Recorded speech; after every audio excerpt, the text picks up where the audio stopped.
Tous les rosiers peuvent se cultiver sur une terrasse, qu'ils soient polyantha, buissons, grandes fleurs ou paysagers, mais à une seule condition, que le pot soit suffisamment grand.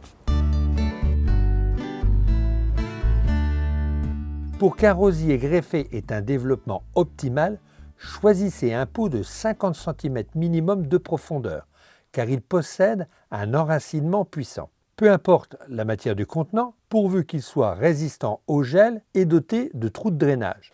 Le drainage du pot évite la pourriture des racines. Des tessons placés au fond empêchent les trous de drainage de se boucher.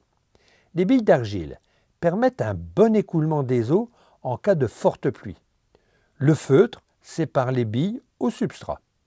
Le substrat doit être d'excellente qualité. Un terreau plantation convient très bien avec un apport d'engrais organiques rosier qui fera effet pendant plusieurs mois.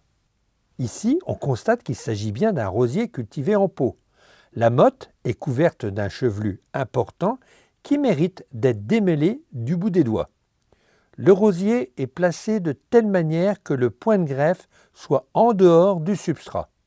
Une fois en place, réduisez les rameaux les plus importants à environ 10 cm au-dessus d'un œil extérieur. Supprimez les petites brindilles, les feuilles et le bois mort.